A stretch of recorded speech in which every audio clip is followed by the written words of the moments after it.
Bonjour à tous et bienvenue pour ce nouvel épisode de Déconstruire. Pour rappel, Déconstruire, c'est la série de podcasts Kissas qui donne une voix à tous les hommes et toutes les femmes issus d'une diaspora qui cherchent à s'affranchir des stéréotypes qui leur collent à la peau et qui apprennent à naviguer entre héritage culturel et identité personnelle.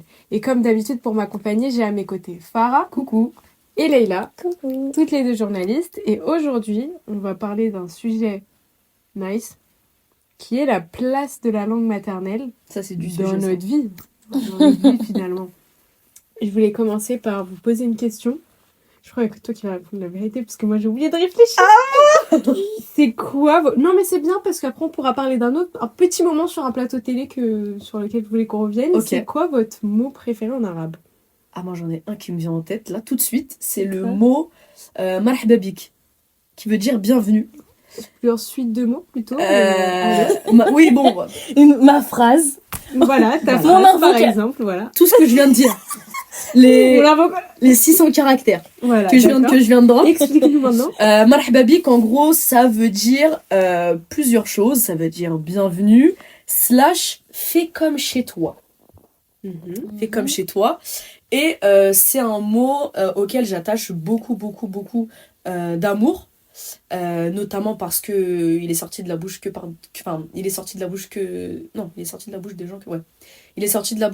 gens que j'aime de ouf, et tout type de personnes, même ceux qui ne parlent pas arabe, on leur dit marhaba bik, et ça c'est un truc qui m'a beaucoup marqué. Qu'est-ce que je peux rajouter d'autre? Si moi j'ai réfléchi, parce qu'après je sais que je vais commencer et voilà, je vais pas m'arrêter. Non, moi j'ai réfléchi. Ouais. Moi, je pense que c'est pas vraiment un mot, c'est genre plutôt l'expression, tu vois. C'est genre, par exemple, au ramadan, quand on dit sahaftour, comme tu vois. Parce qu'il y a toutes ces dimensions algériennes. C'est une expression très, très, très algérienne, de dire sahaftour, comme c'est pas, c'est pas du tout de l'arabe littéraire. Ouais. Et je trouve que la dimension que ça a pris, où il y a même parfois des gens qui sont ni musulmans, ni arabes, par exemple, qui te disent, écoute, sahaftouré, qui était là en mode, oh, merci! Il a fait les voilà. Et le fait qu'en plus ce soit de mon pays, tu vois, moi qui suis très nationaliste, je trouve ça trop mignon. Ouais. Et l'impact que ça a eu. T'as pas même pas arabe. C'est pas grave. Attends, c'est un très bon exemple pour le podcast. Mais je dis quoi? Je dis jbert quand j'ai fini de manger. Mon père, à chaque fois que je finis de manger, il me dit jbert. Je dis oui. Dès que les enfants ils rotent, on dit jbert. Oui, c'est le seul mot qu'on dit. En mode, c'est bon, c'est bien, tu gagnes. On va le dire pour oui, ça y est. Ça fait jamais dit. Mais je le dis tout le temps. Ah bon? Oui. Bon, elle est pas amie alors. Si, quand j'ai trop mangé, je suis en mode, de toute façon, je bête. Magnifique. Remarqué. On l'a jamais relevé. Pourtant, on s'est cassé le ventre ensemble, toi et moi. C'est vrai qu'on s'est blessé un nombre incalculable de fois et dans des circonstances parfois assez surprenantes. Revenons-en à nos moutons. Mais du coup, je pense que c'est le mot arabe qui revient le plus. Elle a dit quoi? Attends, excuse-moi. Revenons-en. Ok. Comme peut-être ici, là, c'est le one-man show, on veut que rigoler. Non, je voulais dire qu'on revienne sur sur la séquence télé dont je voulais parler. C'était suite à la sortie de la série Miskina de Melha Bedia. Donc Miskina qui veut dire la pauvre. Et le cupch tout à l'heure, ça veut dire les moutons, ceux qui n'auraient pas compris la blague. Et jbat, ça veut dire j'ai plus faim. Voilà. Classe. On a tout traduit. Et en gros, sur le plateau de télé, c'était... Désolée, c'était super drôle comme séquence. Sur Quotidien, où elle a dit... il leur demandait justement à elle et à... Hakim Gemili, exactement. Qui figure aussi dans la série. Voilà, leur mot préféré en arabe. Et... déjà, je trouve que l'action est super dure. Donc, t'as vu, si on la pose comme ça directement sans sur un que t'aies plateau, réfléchi, à froid comme ça, à chaud plutôt, à chaud, à chaud, je serais un peu décontenancée. Ouais. Et les deux ont répondu, je crois, genre Elhamdoulillah, donc un mot, enfin plutôt, non, j'allais dire consonance religieuse, mais pas du tout. Mais c'est parce que c'est dit dans un cadre religieux, oui. mais c'est une manière de remercier Dieu. Et j'ai ri personnellement. Mais quand j'ai lu les commentaires, j'ai eu un peu de la peine. Parce que on leur a reproché énormément de dire que ça, parce qu'ils connaissent que ce mot-là. Bah déjà, peut-être qu'ils connaissent que ce mot-là. Et après, c'est par exemple un crime aussi. Ouais, exactement. Et ils peuvent connaître plein d'autres mots, ils peuvent parler la langue comme si c'était du français. Ouais, voilà. Et ça peut être leur mot préféré quand même. Voilà. Et À moins qu'il faille sortir. C'est quoi, faut dire anticonstitutionnel. Ah non, mais je veux dire arc-en-ciel. mais c'est monstrueux comme. Oui, mais c'est pas grave. Non, mais non, mais je trouve que c'est bien pour illustrer un peu la place de la langue maternelle dans nos communautés actuelles. Mhm.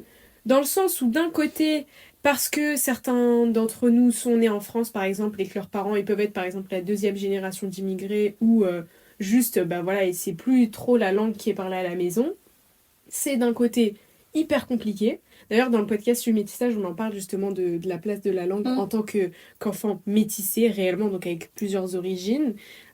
Comment ça peut être dur aussi d'apprendre sa langue. Donc, il y a déjà ce cas-là. Et d'un autre côté, tout un truc où, pour certains, c'est hyper important. Et si tu parles pas ta langue, t'es pas du pays d'origine. Oui. Tu vois. Et il y a aussi Ouais. la manière dont c'est vu, où il y a plein de parents qui ont préféré que leurs enfants, qu'on Mettre en priorité la ouais, langue. mais je sais pas si c'est sous-estimé, mais qu'on sous-cotait leur langue d'origine en se disant, c'est pas forcément une richesse que tu la connaisses, la Ça va richesse, pas te ça sera servir. que tu Parle parles très bien français correctement ouais. et que tu écrives d'une manière irréprochable, tu vois. C'est vrai. Euh, Et c'est pas un truc que tu mets en avant non plus, la langue. ouais. Je parle notamment de la Même langue sur un CV, arabe, tu le mets, tu c'est le fais pas c'est figurer. très récent qu'on met qu'on Ouais. parle notre langue maternelle, etc. Mhm. Mais avant, c'était soit je parle anglais, C'est ça. mais le reste, qu'est-ce qu'on s'en fout, tu vois. De ouf. Et en plus de ça, je trouve qu'on a beaucoup invisibilisé le fait que nos parents ils sont polyglottes, genre. Ouais. De ouf. C'est un truc de fou de switcher d'une langue à une autre avec une telle facilité. Et il y a beaucoup ça aussi dans les langues au Maghreb. T'as du français, t'as de l'espagnol, t'as de l'arabe littéraire mélangé avec Oui, du c'est darija. c'est des pays c'est- qui étaient colonisés. Moi, c'est un donc, mix. ça me dingue. ça me paraît toujours fou de voir que, par exemple, il y a une meuf que je suis sur TikTok, c'est une anglaise, une influenceuse, et elle est algérienne, et quand elle parle, justement, elle parle en darija avec son daron, et elle parle genre anglais, français, Oui. arabe. genre. Oui, Et je trouve ça tellement fou, parce que, évidemment, de par l'histoire coloniale, il y a le français qui est largement intégré dans tout ce qu'on Dans dit. nos langues, ouais. On sait tous comment on dit voiture en arabe, mais tu vois, ça me paraît toujours fou. C'est fou qu'on ait juste enlevé le haut et qu'on ait gardé taux mobile. Allez. Donc, ça me paraît toujours fou aussi, tout cet aspect polyglotte, c'est une dinguerie Oui, de parler mais plusieurs langues. c'est comme là, il y a pas longtemps, sur Netflix, il y a Love is Blind version arabe qui Oui. est sortie. Ouais. Et en fait, les gens qui ont regardé en VO, ils étaient trop choqués Ça parle que ça parle anglais, français, arabe, et que les mecs qui sont dedans et les meufs qui sont dedans se rendent même pas compte qu'ils passent de l'un à l'autre. Non, mais c'est courant. Tellement. Et je trouve que c'est une faculté de Malade de switcher. qu'on a. Et mettez du crédit sur ça parce que c'est extrêmement dur. Déjà, juste d'apprendre une langue quand t'es adulte, mais avoir une langue dans l'oreille et juste la comprendre. Bref, C'est une richesse intellectuelle dingue. Et je sais que dans nos pays, en Afrique, le poids de la langue, c'est dingue de maîtriser autant. Et même, par exemple, moi, ma mère, elle est sénégalaise. Ouais. Et au Sénégal, t'as une langue nationale et t'as je sais pas combien de dialectes, tu vois.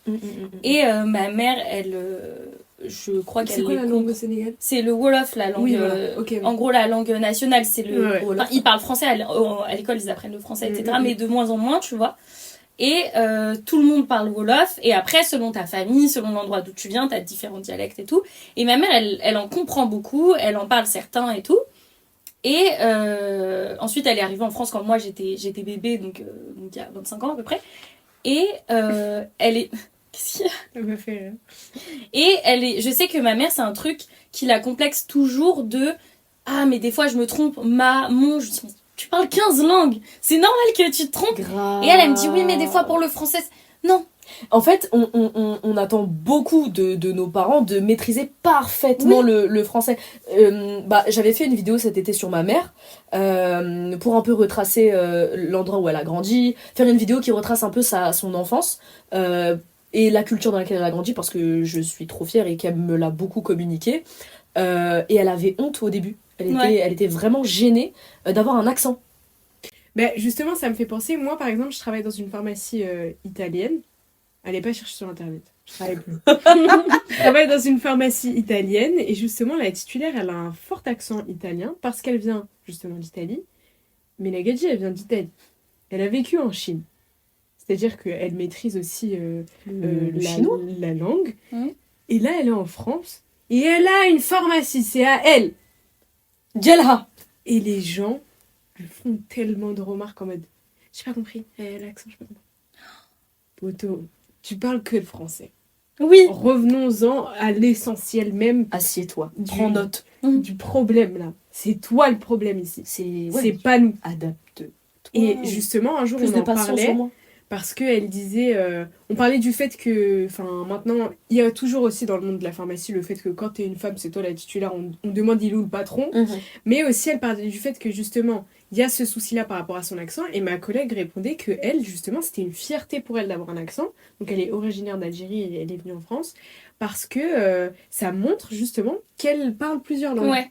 C'est ça qui Mais c'est va trop bien de montrer- voir le C'est truc dans ce ostentatoire. sens. Ouais, voilà. ostentatoire, Et, c'est négatif, mais et on l'a pas assez vu dans ce c'est sens-là. joli à étaler, quoi. Ouais. Exactement, c'est ce qui montre que elle maîtrise plusieurs langues Mm. Oui. et c'est une fierté pour elle. Après, ça, c'est dans un cas où elle le voit de cette manière-là et il y a ce rapport de force qui s'inverse. Dans d'autres circonstances, notamment, il y a le média Bisai Media, Oui. qui a sorti récemment un bouquin, une revue qui s'appelle Phase B, et qui en gros aborde le sujet de la langue maternelle, langue autre que française, hein, lorsqu'on est issu d'une communauté ou d'une autre. Et en fait, il y a tout un chapitre, enfin il y a tout un témoignage, il me semble que la jeune femme est indienne, sur la discrimination systémique, le racisme systémique auquel elle a assisté et dont elle a subi les méfaits. Tu sais, les institutions, tu te présentes, je sais pas, au consulat, tu te présentes même partout à l'école, tu viens à la comment ça s'appelle, à la réunion parents-prof, avec le parent, il y a une forme Et d'impatience juste là, qui se crée et tout, même, tu vois. on en a parlé dans tout l'épisode sur la santé. Mm. On en a parlé et on va continuer d'en parler. Et en fait, parce que c'est là, un truc qui est récemment, reproductible le partout. petit garçon qui est décédé. Oui. Et dans le témoignage, j'étais tellement choquée. Ouais, Il y a non, vu c'est que dans le monstrueux. témoignage, sa sœur disent, donc c'est un petit garçon qui est décédé parce qu'il y a eu un manque de vigilance Ouais, de la part négligence, du corps médical qui a minimisé donc la souffrance de ce garçon qui a fini par décéder. Un garçon de 12 ans. Faut pas penser que c'est un très grand Oui. où on lui a On parle jeté d'un la enfant. pierre, on parle d'un enfant. Et en gros, pour appeler le SAMU ou les urgences, je sais plus, les parents ont envoyé la petite sœur parce que il fallait pas qu'on entende l'accent au téléphone. Oui, c'est horrible. C'est vraiment une folie. Et c'est toujours comme ça revient toujours à la même problématique, alors qu'au final, la langue maternelle, mais c'est nécessaire. Enfin, je veux dire, sans du tout jeter la pierre sur ceux qui parlent pas leur langue maternelle, c'est aussi pas grave, tu vois. Mais Et puis ça fait souvent, partie c'est ça fait partie c'est l'âme d'une communauté, tu Oui. vois, genre et de la faire Et perdurer. c'est faire un perdurer la culture. bagage, et Ouais. même si c'est transmis par quelques mots qui restent et tout, c'est toujours des trucs que tu transmettras aussi. Et puis un jour, genre, tu grandis, tu te dis, en fait, ça m'intéresse d'en apprendre plus, et c'est aussi comme ça que tu fais plein de choses. Mais juste pour revenir aux accents, moi, je me rappelle quand j'étais petite, en gros, je faisais de la natation et tout. Et un jour, il y a une fille qui était venue me voir et qui m'avait dit, j'ai vu ta maman, elle a un accent. Et moi, j'avais dit, ouais, mais pourquoi t'as pas vu que ma maman, elle était trop belle? Et je me suis dit, genre, t'as vu son accent, mais t'as pas vu que ma mère, elle était trop Genre, fraîche? Guette un peu. Ouais, genre, mais ça, on s'en fout. Ma mère, elle est trop belle. Moi, par contre, au contraire, dans l'imaginaire des gens, tout le monde pense que mon Tes daron il a parents un ont accent. un accent, ok. Ils n'ont aucun accent. Ok. Il y a un seul mot que mon daron il sait pas dire. C'est récapitulatif. Un psychologue. Il dit récapitulatif. Mais sinon, mon père il parle très bien. Mais- Mon père il parle très bien et il n'y a pas C'est fou qu'on Une attende ça de d'accent, toi. ni pour mon père ni pour ma mère. Et mais tu sais que dans ce cas-là, moi ils ont des accents de fou Et on s'attend pas. et ils parlent français super bien. Ouais. genre, c'est là, tu vois. Oui. Mais je te jure que mon père, il peut te parler de la situation entre l'Ukraine et Moscou, tu vois. Oui, y a le cerveau fonctionne, les oreilles fonctionnent. Genre. Enfin, je veux dire... Et en plus, tu disais un truc tout à l'heure qui était grave intéressant. Le truc de pas avoir apporté une éducation linguistique à son enfant, en tout cas une transmission. Mais en fait, ça, moi, j'ai vraiment l'impression que c'est symptomatique d'une génération où on parlait d'intégration et de bonne intégration, Voilà. en fait. Ouais, c'est ça. Et la bonne intégration, c'est celle qui ne fait pas de bruit. Oui, on ils te dérangent efface... pas avec leur accent, ils te dérangent pas avec leur langue. Non, mais t'effaces Ouais. une partie de ton identité et tu te fonds à quoi devrait ressembler un bon français. Oui. Tu vois. Et ça, heureusement, c'est quelque chose qui a été En train de se renverser. complètement, ça y est, tu vois. Et où tu vois, où moi je suis trop contente quand j'ai des potes. Bon, tout à l'heure tu m'as demandé, par exemple, on parlait du fait est-ce qu'on savait écrire l'arabe, et j'ai dit oui, mais faut savoir que c'est dur. Hein. L'arabe, c'est une des langues les plus dures. Par exemple, là on parle de l'arabe sans même parler encore de tous les dialectes qu'il peut y avoir dans les autres pays d'Afrique, etc. Ou d'ailleurs dans les autres pays tout court. Mais par exemple, pour l'arabe, nous on est un peu trauma par l'école d'arabe, tu vois, mais voir qu'aujourd'hui j'ai certains de mes potes qui font l'effort de prendre un prof ou de s'inscrire à des cours régulièrement, parce que finalement ils veulent apprendre parce que ils veulent renouer, ça fait partie, tu vois, de ton héritage, ça fait partie de ta personne. Et tu dis que ce serait dommage de ne pas... Au bout d'un moment où quand tu as envie d'évoluer, où tu commences un peu à devenir adulte, tu te questionnes sur ce que tu vas transmettre, ou la langue maternelle, elle prend quand même, c'est une question qui prend un peu de place. Et d'ailleurs, justement, pour parler de cette éducation linguistique, Ligue TV, le média, récemment, ils ont fait justement une interview avec une femme marocaine qui s'appelle Sarah Fakin, qui est la fondatrice d'une maison d'édition.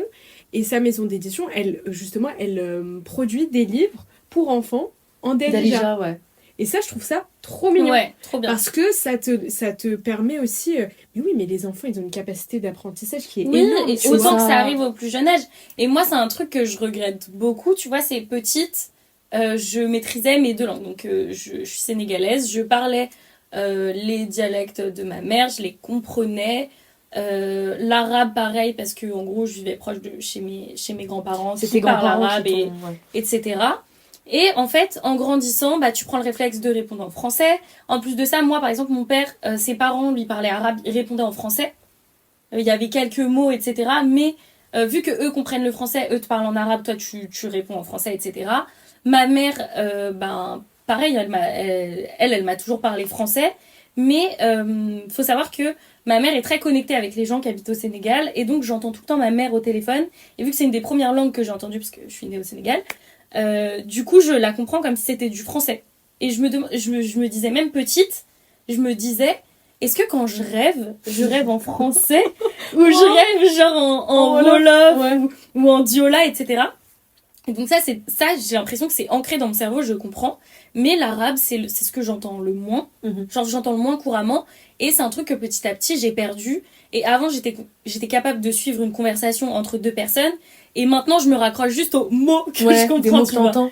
Et je trouve que c'est tellement dommage que au moment où mon cerveau il était le plus apte à tout emmagasiner, que c'est à ce moment-là où j'ai perdu en parlant français et tout. Mais après, bon, c'est des trucs un peu normaux, tu vois. Mais la langue, pour toi, elle est passée par tes grands-parents. Ouais. Et du coup, ils sont encore en vie ?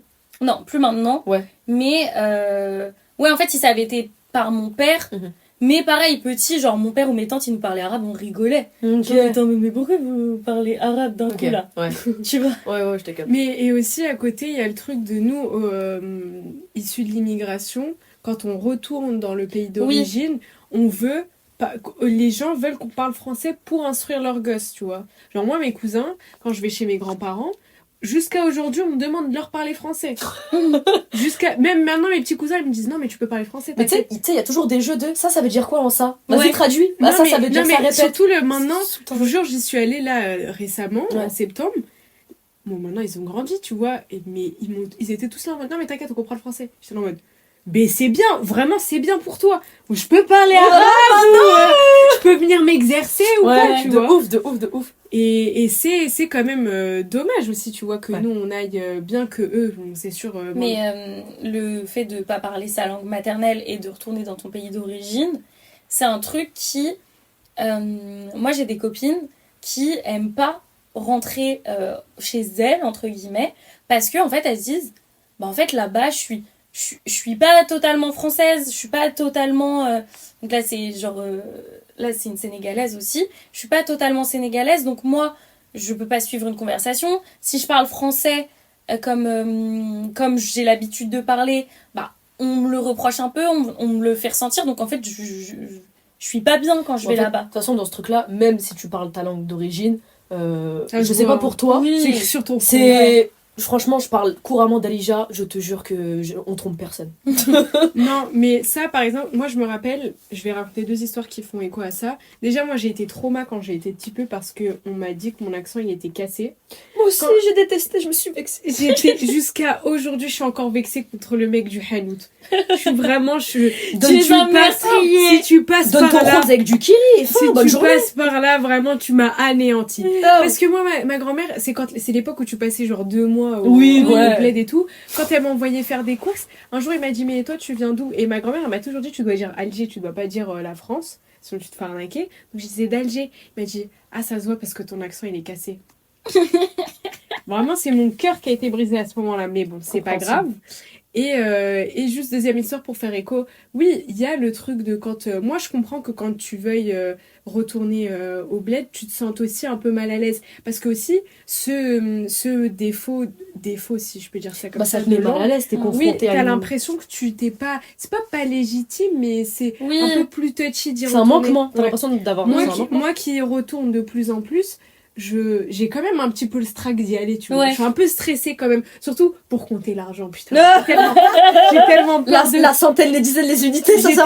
J'ai tellement peur quand on me dit... Mais maintenant, c'est bon, tu vois, à force d'y aller, tu vois, mais je sais que, par exemple, si j'avais pas pris l'initiative, moi, maintenant, De te d'y mouiller aller toute seule, voilà. d'y aller seule, même quand C'est ça la je vais, différence, voilà, c'est ça la différence. même quand je vais, même si par exemple j'y vais accompagner, mais sortir seule, me confronter à faire Oui. des courses seule, échanger seule, compter l'argent seule, tu vois, c'est comme ça aussi que moi j'ai été Oui.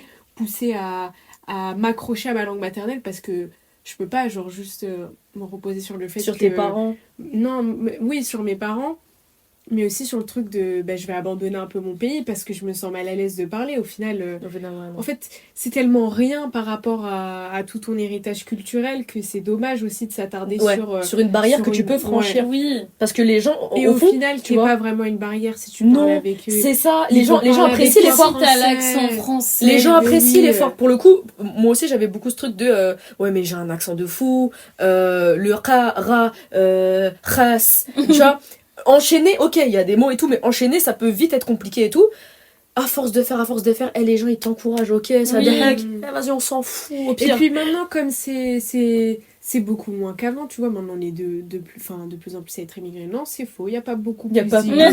pas Il y a- tant que- Pas plus C'est une qu'avant. évolution constante qui est normale, tu vois, et qui n'est pas la plus mais grande c'est- d'Europe d'ailleurs, mais bon c'est pas... Si on peut se permettre de préciser, mais c'est pas non plus, tu vois. Enfin, maintenant, c'est un petit peu plus ancré. Ouais. Donc, tu vois, maintenant, tu reviens au bled. Je pense que maintenant, ils sont plus contents que tu reviennes et comme ça, au Oui. moins, tu vois, t'es toujours accroché à ton pays que vraiment, ils vont se foutre de ta gueule parce que tu sais pas parler français. Enfin, Oui, et arabe, surtout, tu te vois, par trompes exemple. sur un mot. Ils s'en fichent. Mais c'est déjà une énorme richesse aussi de même juste comprendre, tu vois, quand on me dit ouais je comprends mais je parle pas, c'est quand même déjà... C'est souvent de la timidité. Mm. C'est souvent de Oui. la gêne de prononcer certaines syllabes qu'on a Bah, peur de pas maîtriser. Ouais, Pour le coup, c'est moi vraiment au ça. Sénégal, c'est comme ça que je réponds beaucoup en français. Mhm. Et Mais tu vraiment, comprends si je vais me retrouver seule dans ce qui ne va jamais arriver, et c'est là où je vais me dire, bon, peut-être qu'il va falloir que je fasse un effort, tu Ouais. vois.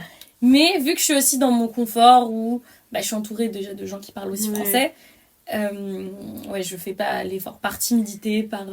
Et d'ailleurs, moi j'ai été hyper choquée, justement à la pharmacie, je travaille avec c'est le vigile, il est super sympa et en me renseignant, un jour il me parle arabe, donc c'est un Renoir, il est malien, il me parle arabe, un arabe littéraire parfait, Ouais. parfait. Après les madrasas, Je me ça tourne, drague je, pas. Enfin, je voilà. dis quoi? Comment? Ok. Il me fait ouais, tu parles arabe non? Je lui dis oui, mais toi comment ça tu parles arabe? Et j'ai appris, sous culture un peu, moi j'étais un peu sous culture. C'est pas grave, c'est ton côté des lulus. Pardon. Et j'ai appris qu'en fait là-bas, ils apprennent à l'école La madrasa. Ouais. l'arabe, Oui. tu vois.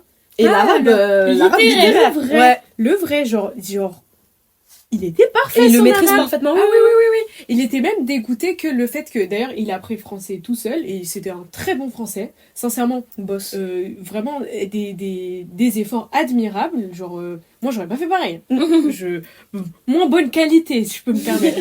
Et le fait qu'il soit dégoûté que son arabe il parte, ça m'a fait plaisir, tu vois, aussi de me Oui. dire. C'est une partie de son identité oui, aussi, parce voilà, que je tu pense vois. qu'elle doit être de son côté religieux, et il s'y attache de fou. Ouais. Ouais. Trop bien.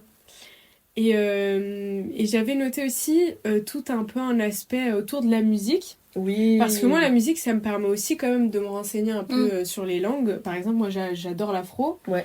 Et surtout, un peu les artistes qui viennent du Nigeria. Mhm. Et ma meilleure amie, étant donné qu'elle est béninoise, le Yoruba, ça se ressemble dans ces cultures-là.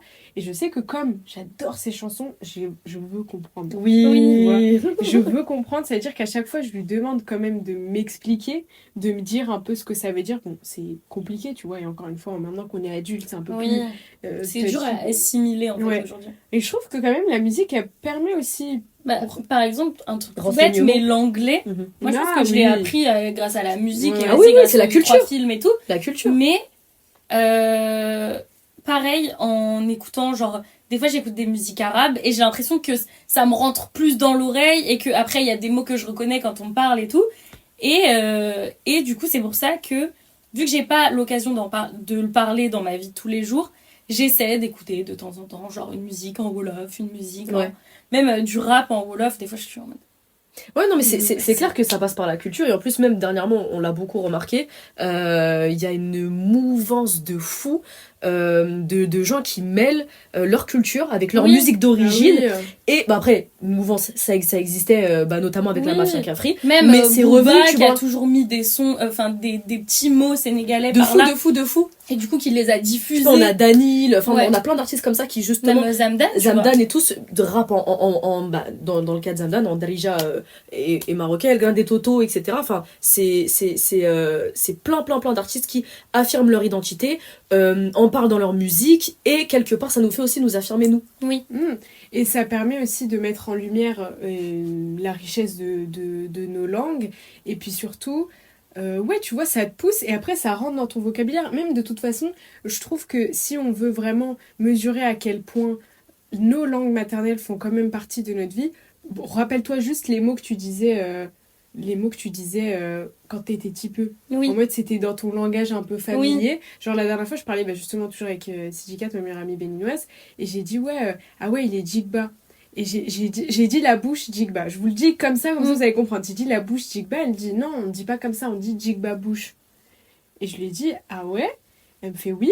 Et après, quand je lui ai dit, mais en fait, Jigba, ça sort d'où? Pour moi, dans ma tête, c'est du verlan. Moi aussi, elle Ouais. me fait, non, c'est du Yoruba. La dinguerie! Je dis tout le temps Jigba. Et le fait que, tu vois, c'est comme ça que tu peux mesurer un peu aussi le rayonnement. Ouais, Ouais. le rayonnement. Non, mais Non, mais, et puis, vous allez me dire que vous avez jamais vu des blancs parler arabe. Mais non, mais. Des genre, Zerma, des mots, mais même pas que Mais des même blancs, genre, wesh. même des. Même Ouais, des- wesh, tu Sum. vois. D'ailleurs, les Anglais commencent à dire wesh. Oui. Funny.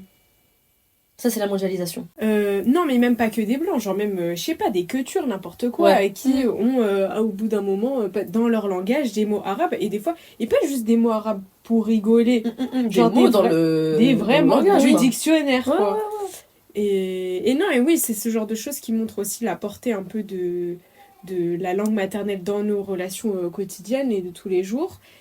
Et bien que, en fait, c'est en même temps un peu plus dur parce que justement, il y a une transmission à un moment qui a été peut-être un peu coupée, mais aussi, d'un autre côté, on voit que nos générations, pardon, elles sont quand même de plus en plus...